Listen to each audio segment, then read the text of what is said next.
नमस्कार, मेरा नाम सागर कुमार है और आप हमारा खास सेगमेंट बेधड़क देख रहे हैं।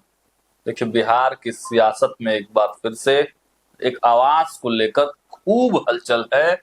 उबाल कह सकते हैं इसे, राजद खेमे में तो खूब उबाल है, खूब हलचल है। राबड़ी देवी जैसे ही पटना एयरपोर्ट पर पहुंची हैं, उनके एक बयान के बाद से अब सियासी सरगर्मियां काफी तेज हो गई हैं, खूब पलटवार आने लगे हैं। एक राबड़ी आवास का मुद्दा अब बिहार में ट्रेंड करने लगा है, लेकिन इसके पीछे की सियासत क्या है? आखिर जदयू के मंत्री ने ऐसा क्यों किया? जदयू के मंत्री ने लेटर दिया और भाजपा के मंत्री के नाम राबड़ी आवास कर दिया। क्या है इस पूरे बंगले की सियासत के पीछे की कहानी? सम्राट चौधरी सीधे आए, नीतीश कुमार से मिले और उसके बाद नोटिफिकेशन जारी हो गया। सर से आज यही समझेंगे कि आखिर राबड़ी आवास का जो मुद्दा है सर, वो इतना तूल क्यों पकड़ रहा है और अचानक से ये ट्रेंड में क्यों आ गया? देखिए, राबड़ी देवी उस मकान में 20 साल से अधिक समय से रह रही है। पूरा परिवार 2005 से ही रह रही है ना, जबकि उस समय हुआ जो है कुछ नहीं थी, एमएलसी रही होंगी। बस यही उनका था कि 2005 से पहले वह बिहार की मुख्यमंत्री थी, है ना। 2005 से पहले मतलब मार्च 2005 से पहले मार्च में तो फिर यहाँ राष्ट्रपति शासन लग गया था, तो किसी की सरकार नहीं बन पाई थी बहुमत।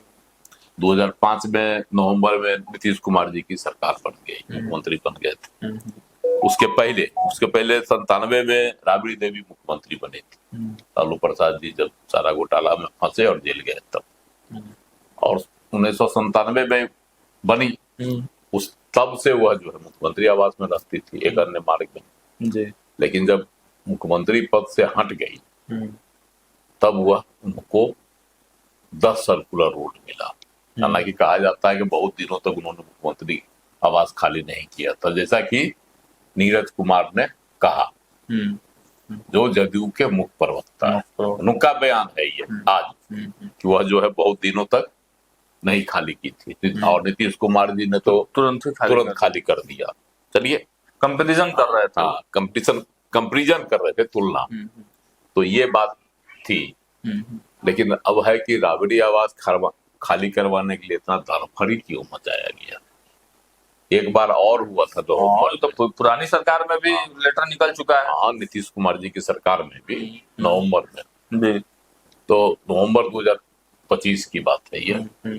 तो उस समय भी यह बातें हुई थी, खाली करने के लिए नोटिस चला गया। उस समय भी भवन निर्माण मंत्री थे जदयू के कोटे से। हाँ, विजय चौधरी थे, जो अभी डिप्टी सीएम वही थे मंत्री। और इस बार भी जदयू के कोटे से ही लेसी सिंह भवन निर्माण मंत्री। तो क्या संजोग है, ये दोनों बार भवन निर्माण विभाग जदयू कोटे में है, और दोनों बार लेटर दिया गया राबड़ी देवी को खाली करने के लिए आवास। देखिए, नियमतः तो वह आवास राबड़ी देवी को खाली कर देना चाहिए, क्योंकि मंत्री लेसी सिंह ने भी कहा कि यह विभाग का निर्णय है, सरकार का निर्णय है, तो उसको मानना चाहिए। ऐसा नहीं है कि उनको आवास नहीं दिया गया है। जो प्रतिपक्ष की नेता है विधान परिषद में, वह उस अनुसार से 39 हार्डिंग रोड में उनको आवास दिया गया, तो उसमें उनको चला जाना चाहिए और इसको खाली कर देना चाहिए नियम था। नीरज कुमार ने भी कहा सर कि ऐसा क्या है जो 10 नंबर ही चाहिए। देखिए, ये तो अब नाक का सवाल न बन गया है। ये बात है। नीतीश कुमार जी की सरकार में भी वह आवास उनको मिला थी, खाली करने के लिए कहा गया था, और उसी समय आवंटन हुआ 39 हार्डिंग रोड। लेकिन लालू प्रसाद और राबड़ी देवी ने इनकार कर दिया, हम वहां नहीं जाएंगे, छोटा है। उस समय की जो बातें थी, और वह जो है अपना मकान बनवाने लगे महुआ, बड़ा सा कैंपस तो बनवा रहे थे। लेकिन अचानक से फैसला जो है अटक गया। कहा जाता था उसमें खूब सियासी चर्चा थी कि नीतीश कुमार जी को बगैर, नीतीश कुमार को बिना जानकारी दिए हुए राबड़ी आवास मतलब 10 सर्कुलर रोड खाली करवाने का नोटिस भेज दिया गया था, और नीतीश कुमार जी कुपित हो गए थे। बाद में वह मामला दब गया। लेकिन अचानक से जब अब सम्राट चौधरी दिल्ली से लौटे, हाँ, तब यह जो है फिर उसके थोड़े ही देर बाद से नोटिफिकेशन निकल गया। वो तो फिर से यह मामला तूल पकड़ लिया है। इस बार राबड़ी देवी भी दो हाथ करने की तैयारी में, पूरा गर्म इस बार में है पूरे। हाँ, वो कह रहे हैं कि हम खाली नहीं करेंगे, जो करना है कीजिए, फोर्स से हमको निकलवा दीजिए। बयान देख लीजिए राबड़ी देवी ने क्या कहा है। फोर्स बुला के सम्राट चौधरी नया मुख्यमंत्री बनल है ना, उचित लगता है आपको? बुला खाली करा है, फोर्स बोला हम नहीं खाली करेंगे। मैडम फोर्स बुला के सम्राट चौधरी नया मुख्यमंत्री बनल है ना, उचित लगता है आपको? बुला खाली करा है, फोर्स बोला हम नहीं खाली करेंगे। निकलवा दीजिए हमको फोर्स से। नया मुख्यमंत्री बने हैं, सम्राट चौधरी पर था उनका कि इसीलिए वो तेवर दिखा रहे हैं, हमको फोर्स से खाली करवा दीजिए, हम नहीं खाली करेंगे। तो अब तो टकराव वाली स्थिति हो गई। वह जो है प्रतिपक्ष के नेता दोनों में, सदन में, मतलब दोनों सदनों में, एक सदन में है तेजस्वी यादव, विधानसभा में जो उनके पुत्र हैं राबड़ी देवी के, और दूसरे विधान परिषद में खुद राबड़ी देवी। तो ये तो अब सियासी टकराव की बात हो गई। इसी बहाने जो है राबड़ी देवी चाह रही है कि बिहार में फिर से एक नया सियासी बवंडर खड़ा हो, कि जबरन जो है सरकार प्रतिपक्ष के नेता जो है ना विधान परिषद, उनका मकान खाली करवाया जा रहा है जबरन। सर, इसको लेकर भाजपा की तरफ से भी खूब प्रतिक्रियाएं निकल कर आने लगी हैं। नीरज कुमार ने प्रतिक्रिया दिया है जदयू की तरफ से, तो उन प्रतिक्रियाओं को हम पहले सुना देते हैं। देखिए नीरज कुमार, उसके बाद भाजपा के जो और तमाम नेता हैं वो क्या कुछ कह रहे हैं। ये जिद्द और हठधर्मिता के अलावा कुछ नहीं है। क्या वहाँ तिजोरी है जो दूसरे जगह सुरक्षित नहीं रह सकता? क्या जमीन के दस्तावेज जमीन में मिट्टी में गड़े हुए हैं? आखिर कारण क्या है? इसलिए माननीय राबड़ी देवी जी, सीबीआई ईडी का प्रवेश हो रहा था तो आपने कभी चुनौती नहीं दिया, लेकिन अगर बिल्डिंग बायलॉज का पालन करना है तो आप चुनौती दे रहे हैं। इसका मतलब साफ है कि अपनी जिद के सामने सरकार को सरेंडर कराना चाहते हैं, जो संभव नहीं। हमारी नीति स्पष्ट है, भ्रष्टाचार, अपराध जैसे मुद्दों पे कोई समझौता नहीं। सम्राट चौधरी जी के नेतृत्व वाले बिहार में क्राइम, करप्शन और कम्युनिज्म से नो कॉम्प्रोमाइज, और हम जो कहते हैं वो करते हैं। भ्रष्टाचार के आरोप 2 IAS अधिकारियों पे लगे। भ्रष्टाचार में उनकी संलिप्तता ऐसा प्रतीत होता है, और सम्राट चौधरी जी के नेतृत्व वाली सरकार ने उनके ऊपर कार्रवाई कर दी। भ्रष्टाचार और भ्रष्टाचारी किसी भी तरीके से नहीं बचेगा, चाहे वो कोई भी हो। भ्रष्टाचार का आरोप चाहे किसी के ऊपर लगे, चाहे वो किसी पद पे हो, उनके ऊपर कार्रवाई होगी ही होगी। क्योंकि सम्राट हैं तो संभव है। जंगल राज की हनक और लूट तंत्र की सनक दिखाने में लालू परिवार कभी पीछे नहीं हटता। सरकारी आदेश के बावजूद भी बंगले पर कब्जा करके रखना और कब्जे की प्रवृत्ति होना, कब्जे की मानसिकता होना, यह दिखाता है कि सरकारी आदेशों को किस तरीके से तार तार किया जाता था जंगल राज में, और दूसरे के मकानों को कब्जा करने में राष्ट्रीय जनता दल के लोग कितना आगे रहते थे। कहीं ना कहीं उस जंगल राज की हनक और सनक बार बार गाहे बगाहे निकल करके सामने आ जाती है जब ये लोग सरकारी मकानों पर कब्जा करके बैठते हैं। राजद की सत्ता तो हाथ से चली गई है, लेकिन जबरदस्ती किसी चीज को हथियाने की प्रवृत्ति आज तक नहीं गई। राबड़ी जी को जो बंगला आवंटित हुआ है वहां नहीं रहकर वो जबरदस्ती करना चाहती हैं, लेकिन आपको ध्यान रखना चाहिए कि ये सम्राट जी का नेतृत्व है, बिहार की सरकार है जहां पर कानून का राज स्थापित है। इसलिए राबड़ी जी आपको बंगला तो खाली करना ही होगा। राजद वही है जो अपने परिवार के बच्चे का जन्मदिन गाजियाबाद मनाती है, अपने परिवार का इलाज सिंगापुर कराती है, और बिहार आकर बिहार वासियों को लूटने का काम करती है। लेकिन एक बात स्पष्ट तौर पर समझ लीजिए कि बंगला किसी भी कीमत पर खाली करना ही होगा। सरकारी आवास पर किसी व्यक्ति का अस्थायी अधिकार नहीं होता है, और इस समय में जब वह आवास माननीय पूर्व मुख्यमंत्री राबड़ी देवी जी के आवास को नियम के अनुसार किसी दलित समाज के जनप्रतिनिधि को आवंटित किया गया है, तो निश्चित रूप से उस आवास को खाली कर देना चाहिए। लेकिन अहंकारी महारानी की तरह वो खाली नहीं कर रही है आवास को, और सामाजिक न्याय की बात करने वाले लोगों को भी दलित समाज के अधिकार के सम्मान की बात करनी चाहिए। तो सुना सर आपने कि पूरा तल्ख अंदाज में जदयू और भाजपा के लोग जो है राबड़ी देवी के बयान पर खूब प्रतिक्रिया कर रहे हैं। एजाज अहमद भी तल्ख आवाज में बयान दिया था, उन्होंने भी कहना है कि यह जो है इसमें राजनीति। हाँ, शक्ति यादव पूरा गुस्से में थे।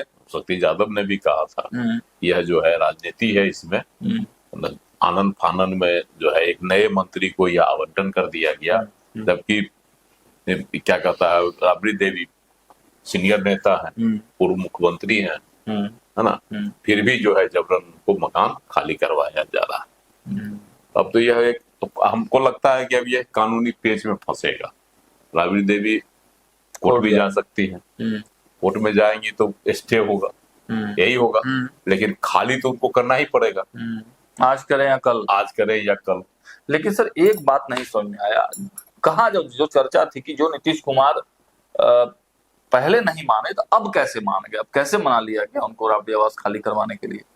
देखिए, नीतीश कुमार जी को मनाया गया होगा या मान गए होंगे यह नहीं कहा जा सकता, लेकिन नीतीश सम्राट चौधरी दिल्ली से आए, आनंद फानन में जो है लेसी सिंह ने लेटर जारी कर दिया, भवन निर्माण मंत्री, तो इसका मतलब है कि या तो फिर पिछली बार की तरह नीतीश कुमार जी को अनजान रखा गया। ऐसा संभव है? नीतीश कुमार तो वो तो पूछ रहे हैं कि क्या क्या जानकारी हुआ, एक एक जानकारी हमको दीजिए।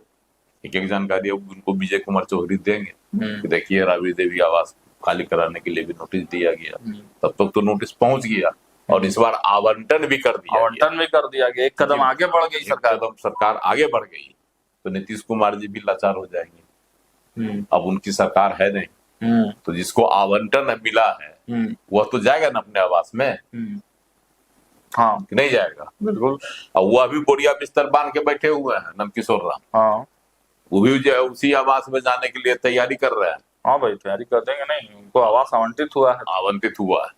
तो टकराव एगो सियासी टकराव का मुद्दा बन गया है। तो देखिए सियासी टकराव का मुद्दा तो बन ही गया है, और लेकिन चूंकि अभी इसमें थोड़ा सा कोर्ट जाने के बाद थोड़ा सा स्टे मिल जाएगा, इसलिए कि लालू प्रसाद जी अभी है नहीं यहाँ। हाँ, लालू जी सिंगापुर पहुंचे, सिंगापुर गए हुए हैं चेकअप करवाने, रूटीन चेकअप है उनका, तो अब उनके आने के बाद ही मकान जो है खाली होगा। अब वह कहाँ जाती हैं, 39 हार्डिंग रोड में या अपने महुआ बाग स्थित नए आवास में? तो सर इसके मायने तो यही है ना कि नीतीश कुमार या तो अनजान है या उनकी मौन स्वीकृति है। हाँ, हमको तो ज्यादा लग रहा है कि उनकी मौन स्वीकृति है, क्योंकि अब वह मुख्यमंत्री नहीं है। अब जो उस समय वह मुख्यमंत्री थे जिस समय जो यह मामला उठा था और दब गया था ना, तो इस समय वो है नहीं, सम्राट चौधरी हैं, तो इसलिए जो इस मामले को, और ना ही उनके किसी मंत्री को आवंटित किया गया कि निर्देश भी दे सकते थे कि नहीं उस आवास में नहीं जाना, दूसरे आवास। तो मंत्री भी बदला हुआ है, भाजपा का है, तो इस बार जो है सम्राट चौधरी बहुत सोच समझ कर यह कदम उठाया, बहुत सॉलिड प्लान जो है सेट किया गया और दलित नेता को ही दिया गया है ताकि दलित कार्ड भी खेला जा सके। दलित कार्ड तो इसमें नहीं होगा, सब पार्टी की कार्ड होगी। दलित कार्ड क्या, दलित नेता को आवंटित है तो राबड़ी देवी तभी न खाली करेंगे, जो सरकार का आदेश है। सरकार की जिसको इच्छा होगी उसको आवंटित कर सकती है।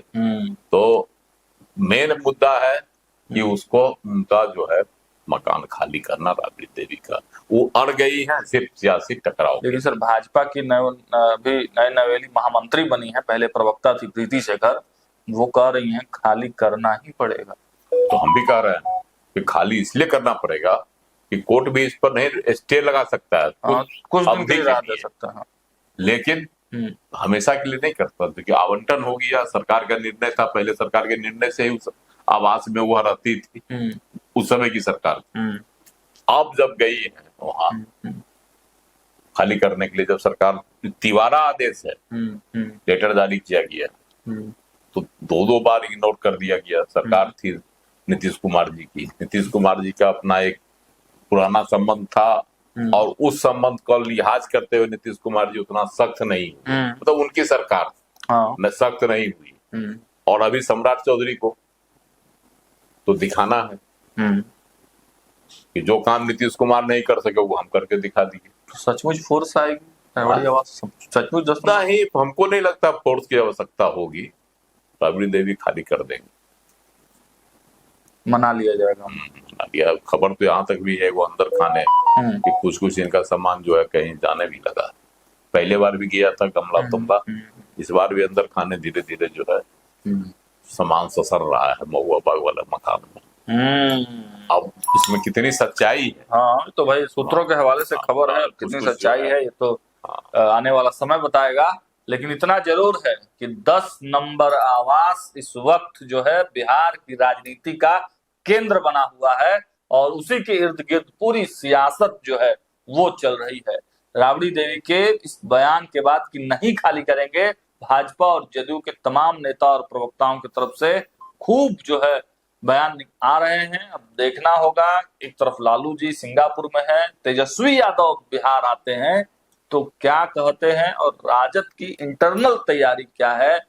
क्या इस मुद्दे पर सत्ता पक्ष को घेरने के प्रयास में है राजद, और क्या अंदर ही अंदर 10 सर्कुलर आवास जो है वो खाली करने में लगी है राबड़ी देवी। तो क्या कुछ होने वाला है, क्या कुछ अपडेट आएगा, हर अपडेट्स आपको सबसे पहले दिखाते रहेंगे। जुड़े रहिए हमारे साथ, देखते रहिए न्यूज हाट और कमेंट बॉक्स में प्रतिक्रिया जरूर रखिएगा। बहुत बहुत धन्यवाद।